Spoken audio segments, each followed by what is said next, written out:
ಕ್ಷಣದಲ್ಲಿ ಶಿಡ್ಲಘಟ್ಟ ಕೋರ್ಟ್ಗೆ ರೌಡಿ ರಾಜೀವ್ನನ್ನ ಕಳಿಸಲಾಗುತ್ತೆ.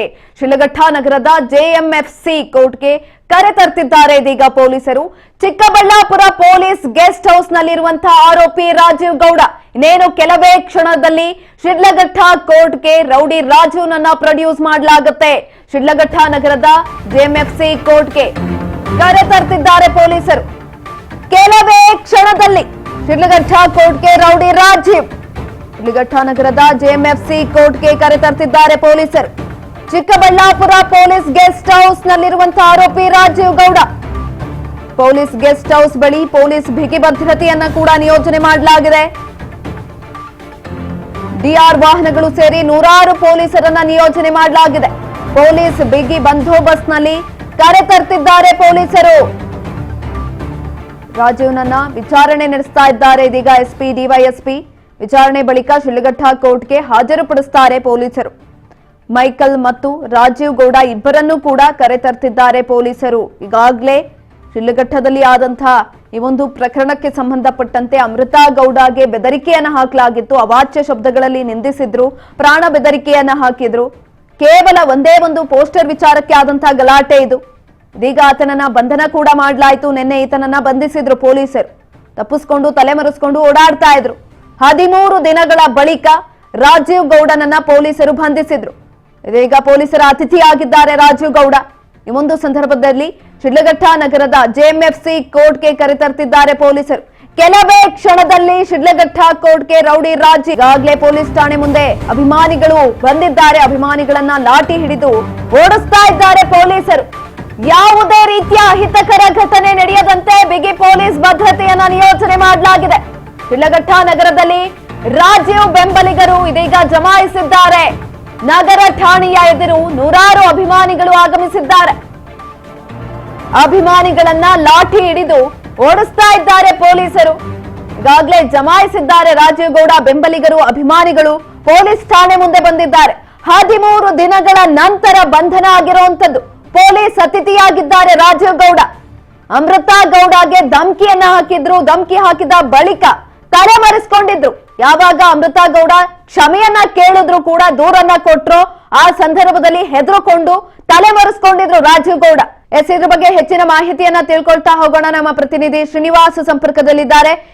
ಶ್ರೀನಿವಾಸ್, ಒಂದ್ ಕಡೆನಲ್ಲಿ ಈಗಾಗಲೇ ನೇನು ಕೆಲವೇ ಕ್ಷಣದಲ್ಲಿ ಶಿಡ್ಲಘಟ್ಟ ಕೋರ್ಟ್ಗೆ ರೌಡಿ ರಾಜೀವ್ ಕೂಡ ಹೋಗ್ತಾ ಇರುವಂತದ್ದು ಯಾವ ರೀತಿ ಇದೆ? ಪೊಲೀಸ್ ನಿಯೋಜನೆ ಯಾವ ರೀತಿ ಮಾಡ್ಕೊಂಡಿದ್ದಾರೆ? ಹೆಚ್ಚಿನ ಮಾಹಿತಿ ಕೊಡೋದಾದ್ರೆ.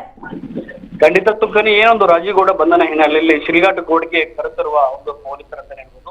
ಇನ್ನು ಶಿಡ್ಲಘಟ್ಟ ನಗರದ ಜೆಎಂಎಫ್ಸಿ ಕೋರ್ಟ್ಗೆ ಕರೆತಿರುವಂತಹ ಒಂದು ಪೊಲೀಸರು ಅಂತ ಹೇಳ್ಬೋದು. ಇನ್ನು ಚಿಕ್ಕಬಳ್ಳಾಪುರ ಪೊಲೀಸರ ಗೆಸ್ಟ್ ಹೌಸ್ ನಲ್ಲಿ ಆ ಒಂದು ರಾಜೀವ್ ಗೌಡಗೆ ಎಲ್ಲಾ ಸಿದ್ಧತೆಗಳನ್ನು ಒಳಗೊಂಡಂತೆ ಸಹ ಇಲ್ಲಿ ಕೋರ್ಟಿಗೆ ಬರೆದು ಒಂದಷ್ಟು ಬೇರೆ ಬೇರೆ ಒಂದು ರೀತಿಯಲ್ಲಿ ಸಹ ಒಂದು ತಪಾಸಣೆಗೆ ಒಳಗಾದಂತೆ ಸಹ ಒಂದು ಪರಿಶೀಲಿಸ ಮಾಡ್ತಿರುವಂತಹ ಒಂದು ಇದು ಮಾಡಿರುವಂತದ್ದು. ಇನ್ನು ಚಿಕ್ಕಬಳ್ಳಾಪುರದಿಂದ ಏನು ಶಿಡ್ಲಘಟ್ಟಗೆ ಬರುವಂತ ಸಂದರ್ಭದಲ್ಲಿ ರಾಜೀವ್ ಗೌಡ ಸಹ ಅಭಿಮಾನಿಗಳು ಸಹ ಒಂದು ಯಥೇಚ್ಛವಾಗಿ ಇರುವ ಒಂದು ಕಾರಣದಿಂದ ಸಹ ಹೆಚ್ಚಿನ ಒಂದು ಯಾವುದೇ ಒಂದು ಅವಘಡ ಆಗದಂತೆ ಸಹ ಪೊಲೀಸರು ಒಂದಷ್ಟು ಸೇಫ್ಟಿ ಇದು ಮಾಡಿರುವಂತದ್ದು. ಇನ್ನೇನು ರಾಜೀವ್ ಗೌಡ ಸತತವಾಗಿ ಏನು ಕೋರ್ಟ್ಗೆ 3 ಗಂಟೆಗಳಿಗೆ ಬರುತ್ತಾರೆ ಎನ್ನುವಂತಹ ಮಾಹಿತಿಗಳು ಸಹ ಹೀಗಾಗಿ ಲಭ್ಯವಾಗಿರುವಂತದ್ದು. ಆ ಒಂದು ನಿಟ್ಟಿನಲ್ಲಿ ಸಹ ಯಾವುದೇ ಒಂದು ಅವಘಡ ಆಗದಂತ ಸಹ ಪೊಲೀಸರು ಒಂದು ಕಣ್ಗಾವಲು ಅಂತಾನೆ ಹೇಳ್ಬೋದು. ಇನ್ನು ಸತತವಾಗಿ ಏನು ಶಿಡ್ಲಘಟ್ಟದ ಒಂದು ಕೋರ್ಟ್ ಬಳಿಕ ಸಹ ಅಲ್ಲಿರುವಂತಹ ಪೊಲೀಸರು ಸಹ ಒಂದು ಸರ್ಪಗಾವಲನ್ನು ಮಾಡಿಕೊಂಡು ಯಾವೊಂದು ಅವಘಡ ಆಗದಂತೆ ಪೊಲೀಸರು ಸಹ ಒಂದಷ್ಟು ಕಟ್ಟುನಿಟ್ಟಿನ ಕ್ರಮಗಳನ್ನು ಜರುಗಿಸುವಂತೆ ಹೇಳ್ಬೋದು. ಇನ್ನು ರಾಜೀವ್ ಗೌಡ ಒಂದು ಒಳಗೊಂಡ ಚಿಕ್ಕಬಳ್ಳಾಪುರದ ಒಂದು ಅತಿಥಿ ಗೃಹದಲ್ಲಿ ಈಗ ಒಂದು ಕೆಲವೊಂದು ಪರಿಶೀಲನೆ ನಡೆಸುವಂಥದ್ದು. ಆ ಪರಿಶೀಲನೆ ಮುಗಿದ ಬಳಿಕ ಏನು ಕೋರ್ಟಿಗೆ ಹಾಜರುಪಡಿಸುವಂತಹ ಒಂದು ಕೋರ್ಟ್ ಹಾಜರುಪಡಿಸುವಂತ ಒಂದು ಮಾಹಿತಿನೂ ಸಹ ಈಗ ಲಭ್ಯವಾಗಿರುತ್ತಂತ. ಶಿಡ್ಲಘಟ್ಟದಲ್ಲಿ ಯಾವುದೇ ತರ ಅಹಿತಕರ ಘಟನೆಗಳು ನಡೆಯದಂತೆ ಸಹ ಒಂದು ಸಾವಿರಾರು ಸಂಖ್ಯೆಯಲ್ಲಿ ಈಗ ಪೊಲೀಸರು ಸಹ ಒಂದು ಕಣ್ಗಾವಲಾಗಿ ನಿಂತಿರುವಂತದ್ದು ಸುಕನ್ಯಾ. ಶ್ರೀನಿವಾಸ್, ಇನ್ನೊಂದ್ ಕಡೆ ರಾಜೀವ್ ಗೌಡ ನಟೋರಿಯಸ್ ಹೌದು, ಜೊತೆಯಲ್ಲಿ ಈತನ ವಿರುದ್ಧ 16 ಕ್ರಿಮಿನಲ್ ಕೇಸ್ಗಳು ಕೂಡ ದಾಖಲಾಗಿದ್ದಾವೆ. ಈ ಒಂದು ಸಂದರ್ಭದಲ್ಲಿ ಈ ಪ್ರಕರಣದಲ್ಲಿ ಈತನಿಗೆ ಯಾವ ಶಿಕ್ಷೆ ಆಗುವಂತಹ ಸಾಧ್ಯತೆಗಳಿದೆ? ಖಂಡಿತ ಸುಕನಿ, ಏನೊಂದು ಅಮೃತ ಗೌಡ ಏನು ಒಂದು ಎಫ್ಐಆರ್ ದಾಖಲೆ ಉತ್ತರಿತರದಲ್ಲಿ ಸಹ ಈಗ ಸರಿಸುಮಾರು ರಾಜೀವ್ ಗೌಡರ ಮೇಲೆ 16 ದೂರುಗಳು ಸಹ ಹೀಗೆ ಬಂದು ನಿಂತಿರುತ್ತದೆ. ಯಾಕೆಂದ್ರೆ ಪ್ರಮುಖವಾಗಿ ಏನು ಒಂದು ಮಹಿಳಾ ಅಧಿಕಾರಿಗೆ ಧಮಕಿ ಹಾಕುವಂತಹ ಒಂದು ವಿಚಾರದಲ್ಲಿ ಸಹ ಒಂದು ರಾಜೀವ್ ಗೌಡ ಬಹಳಷ್ಟು ಸ್ಟ್ರಾಂಗ್ ಆಗಿ ಎಫ್ಐಆರ್ ಆಗಿರುವಂತದ್ದು.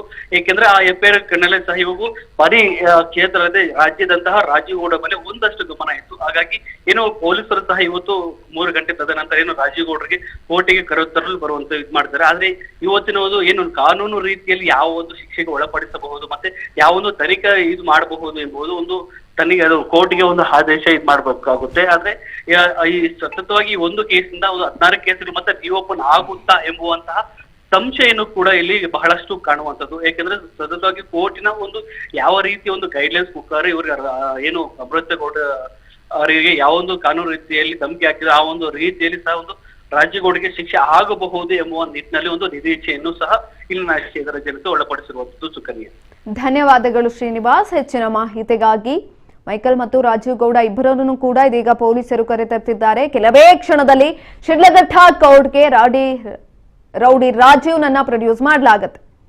ಶಿಡ್ಲಘಟ್ಟ ನಗರದ ಜೆಎಂಎಫ್ಸಿ ಕೋರ್ಟ್ಗೆ ಕರೆತರ್ತಿದ್ದಾರೆ ಪೊಲೀಸರು. ವಿಚಾರಣೆಯನ್ನ ಕೂಡ ನಡೆಸಲಾಗ್ತಾ ಇದೆ. ಹಲವು ಮಾಹಿತಿಗಳನ್ನ ಕೂಡ ಪಡೆದುಕೊಳ್ತಿದ್ದಾರೆ. ಪೊಲೀಸ್ ಗೆಸ್ಟ್ ಹೌಸ್ ನಲ್ಲಿ ಇದೀಗ ರಾಜೀವ್ ಗೌಡ ಇದ್ದಾರೆ. ಪೊಲೀಸ್ ಗೆಸ್ಟ್ ಹೌಸ್ ಬಳಿ ಬಿಗಿ ಪೊಲೀಸ್ ಭದ್ರತೆಯನ್ನ ಕೂಡ ನಿಯೋಜನೆ ಮಾಡಲಾಗಿದೆ. ಯಾಕಂತ ಅಂದ್ರೆ ಈಗಾಗಲೇ ರಾಜೀವ್ ಗೌಡ ಅಭಿಮಾನಿಗಳು ಸ್ಥಳಕ್ಕೆ ಜಮಾಯಿಸಿದ್ದಾರೆ, ಬೆಂಬಲಿಗರು ಬಂದಿದ್ದಾರೆ. ಯಾವುದೇ ರೀತಿಯಾದಂತಹ ಅಹಿತಕರ ಘಟನೆಗಳು ನಡೆಯಬಾರದು ಅನ್ನುವ ನಿಟ್ಟಿನಲ್ಲಿ ಪೊಲೀಸ್ ಕೂಡ ಅಲರ್ಟ್ ಆಗಿದೆ. ಹೆಚ್ಚಿನ ಮುಂಜಾಗ್ರತೆಯನ್ನ ಕೂಡ ವಹಿಸಿದೆ.